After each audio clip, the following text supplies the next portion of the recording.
বঙ্গভবন থেকে রাষ্ট্রপতি মোহাম্মদ শাহাবুদ্দিন জাতির উদ্দেশ্যে ভাষণ দিচ্ছেন। আমরা সরাসরি যোগ দিচ্ছি রাষ্ট্রপতির ভাষণে। আজকে দেখতে পাচ্ছি মহান মুক্তিযুদ্ধে অর্জিত সকল অর্জনকে তারা ধ্বংস করতে চায়। আমি আশা করি তারা নির্মূল হবে।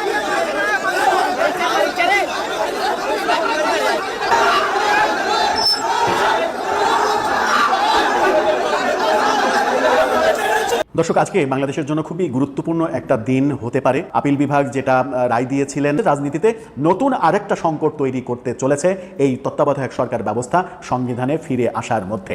কি হতে চলেছে? প্রফেসর ইউনূসের সরকার কি সত্যি থাকছে না? সরকার পরিবর্তিত হয়ে যাচ্ছে?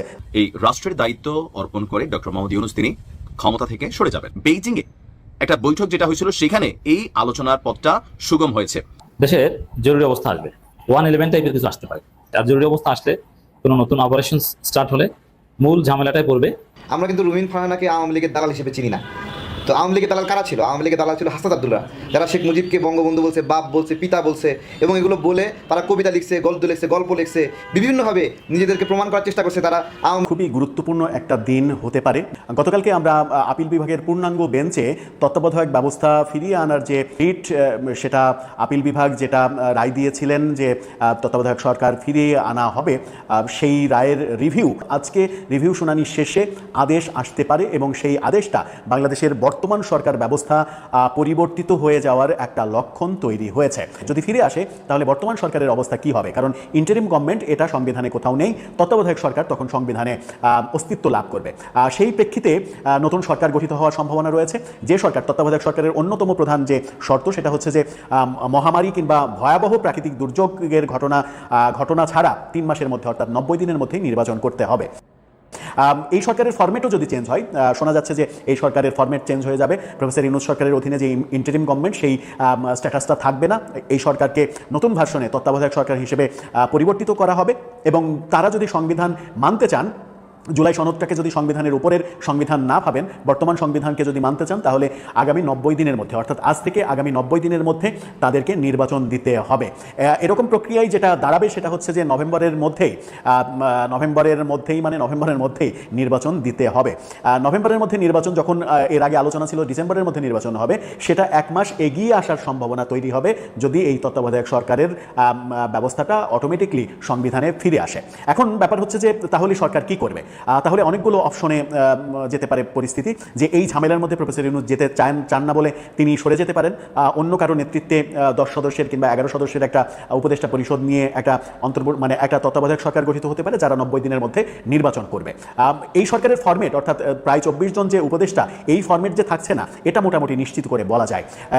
এখন ব্যাপার হচ্ছে যে প্রফেসর ইউনূস নেতৃত্বে থাকবেন কি থাকবেন না। প্রফেসর ইউনূস কি চাইবেন নভেম্বরের মধ্যেই নির্বাচন দিয়ে দিতে? তত্ত্বাবধায়ক সরকারের যে সাংবিধানিক প্রোটোকল, সাংবিধানিক যে নিয়ম, সেটা মেনে সেখানেই বিপত্তি দেখা যাবে। আবার তত্ত্বাবধায়ক সরকার যখন ফিরে আসছে, তখন অতি সম্প্রতি মার্কিন কূটনীতিকের প্রধান বিচারপতির বাসভবনে গিয়ে মিটিং, সেটা প্রচণ্ড চাঞ্চল্যের সৃষ্টি করেছিল। সাধারণত রেওয়াজ ভেঙে প্রধান বিচারপতির বাসায় কোনো মিটিং হয় না, কোনো দ্বিপক্ষীয় মিটিং হয় না, কিংবা অভ্যন্তরীণ কোনো মিটিংও হয় না। মিটিং করতে হলে প্রধান বিচারপতির কার্যালয়ে মিটিং করতে হবে, কিন্তু সেই রেওয়াজটা ভেঙে প্রধান বিচারপতির বাসায় মার্কিন কূটনীতিবিদ গিয়ে মিটিং করেছেন এবং তখন থেকেই নানা রকমের আলোচনা হচ্ছে। যে তার মাঝে আমরা প্রধান উপদেষ্টার সঙ্গে প্রধান বিচারপতির মিটিংও দেখেছি। তখন থেকেই আলোচনা হচ্ছিল যে আদালত কোনোভাবে এই সরকার ব্যবস্থার মধ্যে কোনো ভূমিকা পালন করতে চলেছে কিনা। অনেকে আবার বলার চেষ্টা করেন যে এই তত্ত্বাবধায়ক সরকার ফিরে আসার পেছনে মার্কিন ইন্ধনটা অনেক বেশি রয়েছে এবং মার্কিন প্রশাসন এখন চাইছে না প্রফেসর ইউনূস সরকার আর কাল বিলম্ব করুক নির্বাচনের ব্যাপারে, যত দ্রুত সম্ভব তারা নির্বাচন দিক, অথবা প্রফেসর ইউনূস সরে গিয়ে নতুন ফরম্যাটের একটা সরকার এসে 90 দিনের মধ্যে নির্বাচন দিয়ে নির্বাচিত সরকারের হাতে ক্ষমতা অর্পণ করুক। কিন্তু সেটা হওয়ার বাস্তবতা কি রয়েছে? যখন পিআর পদ্ধতি, জুলাই সনদ বাস্তবায়ন, গণভোট, জুলাই সনদকে সংবিধানের উপরে স্থান দেওয়া, এরকম নানা জটিলতা তৈরি হয়েছে রাজনীতিবিদদের মধ্যে, রাজনৈতিক দলের মধ্যে, তখন ব্যাপারটা কিন্তু সহজ ব্যাপার হবে না। তার মানে হচ্ছে রাজনীতিতে নতুন আরেকটা সংকট তৈরি করতে চলেছে এই তত্ত্বাবধায়ক সরকার ব্যবস্থা সংবিধানে ফিরে আসার মধ্যে। কি হতে চলেছে? অস্থিরতা তো সৃষ্টি হবে, এটা নিশ্চিত, কিন্তু শেষ পর্যন্ত পরিণতি কি হতে চলেছে? প্রফেসর ইউনূসের সরকার কি সত্যি থাকছে না? সরকার পরিবর্তিত হয়ে যাচ্ছে? ফেব্রুয়ারিতে নির্বাচন হবে বলে মনে হচ্ছে না, একথা বলছেন নাহিদ ইসলাম, তাও আবার বিদেশে বসে। খুবই তাৎপর্যপূর্ণ। এর আগে নাসিরউদ্দিন পাটোয়ারি তো বলেছেন যে ফেব্রুয়ারিতে কোনো নির্বাচন হবে না। এর অর্থ কি? ফেব্রুয়ারিতে নির্বাচন না হলে কি হবে? দেশের জরুরি অবস্থা আসবে, 111 টাইপের কিছু আসতে পারে। যেহেতু দুই পক্ষ অনর যে ফেব্রুয়ারিতে নির্বাচন আমরা মানি না, আর এক পক্ষ না ফেব্রুয়ারিতে নির্বাচনের মাধ্যমে কারচুপি করে আমাদের ক্ষমতা আসতে হবে, এই জন্য এই কারচুপিকারীদের কপালে জরুরি অবস্থা আছে। আর জরুরি অবস্থা আসলে কোনো নতুন অপারেশন স্টার্ট হলে মূল ঝামেলাটাই পড়বে বিএনপি। কারণ জরুরি অবস্থার পর সরকার যে অপারেশন চালাবে আইন শৃঙ্খলা পরিস্থিতি ঠান্ডা রাখার জন্য, এতে মূল এমনিতেই যেভাবেই হোক না কেন অনিবার্যভাবে ধরাটা পড়বে বিএনপি। কারণ দেশে মাস্তানি করে কারা? বিএনপি। চাঁদাবাজি করে কারা? বিএনপি। আর আমি একটা কথা বলেছি যে বিএনপি 5 আগস্টের পর থেকে যত চাঁদাবাজি করেছে, এরা যদি মনে করে যে না আমরা অনুকূল পরিবেশে চাঁদাবাজি করে বেঁচে গেছি, তা না। টুডে আর টুমরো, 1 বছর পর হোক আর 5 বছর পর হোক আর 3 মাস পর হোক, প্রত্যেকটা টাকার কড়াই গন্ডায় হিসাব দিতে হবে। যারা মাস্তানি করেছেন, জামাত নেতার গায়ে হাত দিয়েছেন, জামাত কর্মীর দাড়ি ছিঁড়ে ফেলেছেন, শিবির কর্মীর উপর হামলা করেছেন, একটাও বাঁচতে পারবেন না। সবগুলোর কড়াই গন্ডায় হিসাব তাদেরকে দিতে হবে। পোস্টার ছিঁড়েছেন, সব লিখিত আছে। আওয়ামী লীগ সেই 15 বছর আগে কি করেছে এখন চেঁচা খাচ্ছে না? ওইরকম আপনার 3 মাস পর হোক আর 4 মাস পর হোক সবগুলোর চেঁচা খেতে হবে। তাহলে ফেব্রুয়ারিতে নির্বাচন হচ্ছে না, এখন এটা সুন্দর সমাধান হচ্ছে আগেভাগে যদি বিএনপি মেনে নেয় না নির্বাচন ফেব্রুয়ারিতে না কবে এটা মুখ্য নয়, আসুন আমরা একটা নতুন সংবিধান বাস্তবায়ন করি, আমরা জুলাই সনদ বাস্তবায়ন করি, জুলাই সনদের ভিত্তিতে একটা নির্বাচনের ব্যবস্থা করি এবং নির্বাচনের আগেই এগুলো বাস্তবায়ন মেনে নিই। মানে জনগণ যেটা চায়, অথবা একটা গণভোট দেওয়া হোক এই সবগুলো বিষয়ের উপর, জনগণ যেটা চায় সেটাই হবে। তারপরে আমরা ঐক্যমতের ভিত্তিতে ধীরে ধীরে সামনের দিকে এগোই। অথবা আসুন আমরা সবাই একটা জাতীয় সরকার করি। যদি এইটা করে বিএনপি সহ সবাই, তাহলে সবাই বেঁচে যাবে, নইলে সবার কপালে মোরালেস বিপদ আছে। হ্যাঁ, যে কোনো সময় 111 ও জরুরি অবস্থায় প্রাথমিক মাইটে খাবে বিএনপি, জামাত প্রথমে স্বস্তির মধ্যে থাকবে, কিন্তু পরে জামাতকেও ধরবে।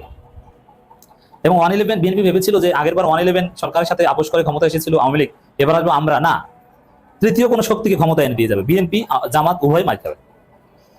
এজন্য দেশে যদি কোনো এই ফেব্রুয়ারিতে নির্বাচন না হয় অনাকাঙ্ক্ষিত পরিস্থিতি তৈরি, এর জন্য পুরোপুরি দায়ী থাকবে বিএনপি। সমাধান একটাই, জাতীয় সরকার গঠন করা, নইলে কপালে বিপদ আছে। আর ফেব্রুয়ারিতে নির্বাচন হবে না, ইটস ফাইনাল। নির্বাচন কেবল ক্ষমতার পরিবর্তন আনে, কিন্তু গণঅভ্যুত্থান রাষ্ট্রের কাঠামো বদলায়। সেই কাঠামোগত পরিবর্তন না হলে আমরা এই নির্বাচন প্রত্যাখ্যান করব। নাহিদ ইসলাম শুধু ফেব্রুয়ারিতে নির্বাচন হবে না এটা বলেননি, নির্বাচন প্রত্যাখ্যান করার কথা বলেছেন। আর প্রত্যাখ্যান করার অর্থ হচ্ছে নির্বাচন ঠেকিয়ে দিবে নাহিদ ইসলামরা, এই নির্বাচন হতে দিবে না। ব্যালট বাক্স ভোটের যন্ত্রপাতি লাঠি দিয়ে কীর্তনখোলা নদীতে ফেলে দেওয়া হবে, পদ্মা নদীতে, যমুনা নদীতে ফেলে দেওয়া হবে। ফাজলামি। হাসিনা পতন ঘটিয়েছে নাহিদ ইসলামরা জীবন বাজি রেখে ভোট চুরির জন্য? না, একদম সপ্তাহ অস্তাস করে ফেলা হবে। নাহিদ ইসলামের বক্তব্য সার কথা এটা। জাতীয় সরকারের কোনো বিকল্প নেই, যে কোনো সময় জরুরি অবস্থা 111 আসতে পারে যদি বিএনপি সোজা না হয়, এই ইউনূস সরকার যদি লাইনে না আসে এবং 111 যদি আসে, জরুরি অবস্থা যদি আসে, এর জন্য প্রধানত দায়ী থাকবে বিএনপি, তারপরে ডক্টর ইউনূস সরকার, কারণ উভয় এটা ঠেকানোর জন্য কার্যকর ব্যবস্থা নেয়নি। আর এরকম ঘাটতারামি করলে তো 111 আসবেই। ওই যে রুমিন ফারহানা বলেছেন না যে আমাকে অলমোস্ট ধাক্কা দেওয়ার চেষ্টা, দেখেন পুরোপুরি ধাক্কা দেওয়া না, অলমোস্ট এবং চেষ্টা। এবার আর অলমোস্ট চেষ্টা হবে না, ধাক্কার বদলে তো ধাক্কা আসবেই। রুমিন ফারহানা বলছেন না, ওইরকম আকাম করলে নির্বাচন বানচাল হবে, আকাম করা যাবে না। ফেব্রুয়ারিতে নির্বাচন না হওয়ার শঙ্কা প্রকাশ করেছেন জাতীয় নাগরিক পার্টির আহ্বায়ক নাহিদ ইসলাম। শঙ্কা প্রকাশ এই বিষয়টা, এটা ভদ্রতা। এই শঙ্কা টঙ্কা কিছু না, বাস্তবতা হচ্ছে ফেব্রুয়ারিতে নির্বাচন হতে দেওয়া হবে আর ঠেকিয়ে দেওয়া হবে। এখন নাহিদ ইসলামরা নির্বাচন ঠেকাতে মাঠে নামলে এদেরকে গুলি দিয়ে গুলি করাবে, এটা সম্ভব? কি মনে করেন এই স্বরাষ্ট্র উপদেষ্টা বলবেন পুলিশ নাহিদ ইসলামদের উপর গুলি করে নির্বাচন ঠেকাতে চায়? কখনোই না। সরকার সর্বোচ্চ পারবে এনসিপি কে সিট বাড়িয়ে দেওয়ার কথা বলতে পারবে, যে বাবা তোমাদের সিট আর একটু বাড়িয়ে দিই, তোমরা আসো, তোমাদের কি প্রধান বিরোধী দল বানাই, 30টা না তোমাদের 35টা দিয়ে আসো। এগুলো বলা ছাড়া অন্য কোনো উপায় এদের হাতে নেই। তিনি বলেন জুলাই সনদের আইনি ভিত্তির মাধ্যমে আমরা নির্বাচন, যেটা গণপরিষদ নির্বাচন অংশগ্রহণ করতে চাই, আমরা মনে করি এর বাইরে কোনো নির্বাচন হতে হবে বলে আমরা মনে হচ্ছে না। আচ্ছা, গণপরিষদ নির্বাচন হতেই হবে, এর মানে নতুন সংবিধান লাগবেই। আচ্ছা, বিএনপি যদি এত ভোট করে, নির্বাচনের উপর এত আস্থা, ভাই স্থানীয় সরকার নির্বাচন, গণপরিষদ নির্বাচনের ভয়টা কোথায়? গণপরিষদ নির্বাচনে তো আপনারাই জিতবেন, আপনাদের যদি এত ভোট থাকে। স্থানীয় সরকার নির্বাচন তো আপনারাই জিতবেন, এটা মানেন না কেন? যদি সঠিক সময়ে নির্বাচন হয় তাহলে আমাদের এই অন্তর্বর্তী বা ইন্টারিম সরকারের যে মেয়াদকাল খুব বেশি দিন নাই, সবকিছু প্রস্তুত, একটা সুষ্ঠু নির্বাচন হবে, তারপর নির্বাচিত সরকারের হাতে এই রাষ্ট্রের দায়িত্ব অর্পণ করে ডক্টর মোহাম্মদ ইউনূস তিনি ক্ষমতা থেকে সরে যাবেন। আগামীতে কোনো রাজনৈতিক দলের কোনো পদপদবি বা কোনো কিছুতে তিনি আসবেন না। তবে যাবার আগে শেষ মুহূর্তে বেশ কিছু কাজ করছেন ডক্টর মোহাম্মদ ইউনূস। দেখেন, এই জিনিসগুলো বাংলাদেশ নামক রাষ্ট্রের সার্বভৌমত্বের কল্যাণে জড়িত, আর যেটা বাংলাদেশের জন্য ভালো, যেটা রাষ্ট্রের জন্য ভালো, যেটা জনগণের জন্য ভালো, সেই কাজকে অ্যাপ্রিসিয়েট করা আমাদের দায়িত্ব। এই মুহূর্তে বাংলাদেশের জন্য আগামীতে যদি কোনো চ্যালেঞ্জিং ইস্যু থাকে যুদ্ধ নিয়ে, সেটার প্রধান একটা অংশ হচ্ছে ভারত এবং মিয়ানমার। সো বাংলাদেশের উচিত আজকে থেকে পরিকল্পনা করা যে আগামীতে কখনো ভারতের সাথে যদি আমাদের যুদ্ধে জড়ানো লাগে অথবা মিয়ানমারের সাথে লাগে, তাহলে আমাদের প্রস্তুতির জায়গাটা কতটুকু আছে। বাংলাদেশ এই মুহূর্তে উন্নতি করছে, তবে সামরিক শাখাগুলোতে বিশেষ করে প্রতিরক্ষা খাতে আমাদের খুব বেশি কিচ্ছু নাই। মিয়ানমার যদি বাংলাদেশের সাথে যুদ্ধ লাগে 2-4 মাসে বাংলাদেশ দখল করে ফেলতে পারবে। ভারত ধরেন সর্বোচ্চ 5 দিন লাগবে, যেই পরিমাণ তারা উন্নত মানের ক্ষেপণাস্ত্র, বোমা টোমা, যুদ্ধ জাহাজ বানিয়ে রাখছে। এটা আপনার স্বীকার করেন আর না করেন, এটাই বাস্তবতা। তবে এখন ডক্টর মোহাম্মদ ইউনূস যে সিদ্ধান্তগুলো নিয়েছেন সর্বশেষ পর্যায়ে বাস্তবায়িত হতে যাচ্ছে, এগুলো কিছুদিন হলেও যুদ্ধটার মেয়াদ বাড়াই দিবে। বাংলাদেশ বিমান বাহিনীর জন্য চীনের তৈরি জঙ্গি বিমান J-10C খুবই ভয়ঙ্কর একটা যুদ্ধ বিমান। এই যুদ্ধ বিমানটি কেনার প্রক্রিয়া মোটামুটি শেষ দিকে। তো কয়টা কিনতে যাচ্ছে? অন্তর্বর্তী সরকারের প্রধান উপদেষ্টা গত মার্চে চীন সফরে গিয়েছিলেন, তখন এটা আলোচনায় ছিল। বাংলাদেশের গণমাধ্যম না, ভারতীয় গণমাধ্যমগুলো বলছিল যে 26শে মার্চ প্রধান উপদেষ্টা যখন আপনার চীনে সফরে গিয়েছিলেন, তখন তিনি চীন থেকে কিছু জঙ্গি বিমান মানে যুদ্ধ বিমান কেনার জন্য পরিকল্পনা করছেন। আর এরপরে আমরা বিষয়টা দেখছি যে আর কি বলে যে সামনের দিকে আগায় না। বাট এখন আমরা দেখছি যে এই মুহূর্তে এসে বাংলাদেশ সশস্ত্র বাহিনীকে আগামী দিনের চ্যালেঞ্জ মোকাবেলায় সক্ষম করে তুলতে 3 বাহিনী, সেনা, নৌ, বিমান এটাকে আধুনিকরণের জন্য তিনি কাজ করে যাচ্ছেন। আর এর অংশ হিসাবে বিমান বাহিনীর জন্য সরকার চীনের তৈরি J-10C বিমান কিনতে যাচ্ছে। সরকারের নীতি নির্ধারণী পর্যায়ের 2 জন প্রতিনিধি নাম প্রকাশ না করার শর্তে প্রথম আলোকে বলছেন যে আপনার চীনের কাছ থেকে 12টি J-10C জঙ্গি বিমান কিনতে যাচ্ছে সরকার। চীনের প্রেসিডেন্ট এই আগ্রহের প্রতি তার ইতিবাচক মনোভাব দেখিয়েছে। আমাদের পররাষ্ট্র উপদেষ্টা তিনি বলছেন, প্রধান উপদেষ্টার সঙ্গে চীনের প্রেসিডেন্টের বৈঠকে জঙ্গি বিমান কেনা নিয়ে আলোচনা হয়েছে। কূটনৈতিক সূত্রগুলো বলছে, প্রধান উপদেষ্টার সফরের আগে থেকেই বাংলাদেশ এবং চীনের কর্মকর্তাদের মধ্যে যোগাযোগ ছিল এবং বেইজিংয়ে একটা বৈঠক যেটা হয়েছিল সেখানে এই আলোচনার পথটা সুগম হয়েছে। এখন খুব শীঘ্রই আপনার এই বিমানটা বাংলাদেশ বিমান বাহিনীতে কানেক্টেড হতে যাচ্ছে। তো এটা কি? চীনের তৈরি জঙ্গি বিমান J-10C এটা ভিগোরাস ড্রাগন নামেও পরিচিত। এই মাল্টিরোল কমব্যাট এয়ারক্রাফট এটাকে 4র্থ প্রজন্মের জঙ্গি বিমানের বহুমাত্রিক একটা সংস্করণ বলা হয়ে থাকে। এটা সক্ষমতাতে আছে সুপারসোনিক গতিতে উড্ডয়ন করতে সক্ষম এবং শত্রুপক্ষের জঙ্গি বিমান শনাক্তকরণে এটা অত্যন্ত দক্ষ। আকাশ থেকে আকাশে এবং আকাশ থেকে ভূমিতে হামলার সক্ষমতা রয়েছে। এটি 200 কিলোমিটার দূরের লক্ষ্যবস্তুতে আঘাত হানতে পারে। এটি অন্যান্য জঙ্গি বিমান এবং ড্রোনের সঙ্গে সংযুক্ত হয়ে অভিযানে যুক্ত হতে পারে। জঙ্গি বিমানটির প্রযুক্তি, গতি এবং শত্রুর নজর এড়িয়ে আক্রমণ পরিচালনা ও নজরদারিতে সক্ষম। 4র্থ প্রজন্মের আগের জঙ্গি বিমানগুলোর আলাদা ভূমিকা ছিল, যেমন নজরদারি, আকাশ থেকে বোমা ফেলা, অন্য জঙ্গি বিমানের সাথে লড়াইয়ের। কিন্তু মাল্টিরোল কমব্যাট এয়ারক্রাফট যেটা আমরা কিনতে চাচ্ছি সেটা হচ্ছে আপনার শত্রুর স্থলঘাটি, ট্যাঙ্ক, আর্টিলারি বা অবকাঠামোতেও হামলা চালাতে সক্ষম। নজরদারির পাশাপাশি গোয়েন্দা তথ্য সংগ্রহ করে আকাশ থেকে সমুদ্রে যুদ্ধ জাহাজেও আক্রমণ পরিচালনা করতে পারে। শত্রুর রাডার এবং যোগাযোগ ব্যবস্থায় হামলা চালিয়ে তা বিকল করে দিতে পারে, অর্থাৎ বহুমাত্রিক অভিযানে এটা সক্ষম।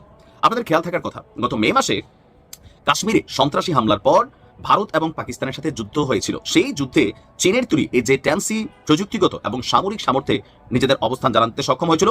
ইসলামাবাদ বলছিল যে সম্মুখ লড়াইয়ে যখন যুদ্ধ হয়েছিল তখন J-10 বা J-10C এটা জাদুকরি কাজ করেছে। অর্থাৎ ভারতের প্রতিরক্ষা সিস্টেমকে পাল্টা জবাব দিতে পেরেছিল পাকিস্তানের এই J-10C, কারণ এগুলো তাদের যুদ্ধ বিমান বহরে আছে। এখন বাংলাদেশ এটা কানেক্টেড হতে যাচ্ছে। আগামী দিনে ভারতের অধ্যত্বপূর্ণ যে কোনো অ্যাক্টিভিটিসকে মোকাবেলা করতে এটা ওয়ান কাইন্ড অফ সক্ষম। তবে ভারত এবং বাংলাদেশের সামরিক সক্ষমতাতে আকাশ পাতাল পার্থক্য আছে। প্রযুক্তিতে ভারত আব্বা হয়ে গেছে, আমরা এখনো নবজাতক আছি। তবে নবজাতক অবস্থান থেকে বের হতে হবে, বের হয়ে নিজস্ব সামরিক ভান্ডার, যুদ্ধ লাগুক না লাগুক, বাট এগুলোকে আরো শক্তিশালী করতে হবে। ধন্যবাদ ডক্টর ইউনূসকে। অন্তত যাবার আগে এই বিমানগুলো 12টা না, যদি টাকা বেশি লাগে আরো 2-4-10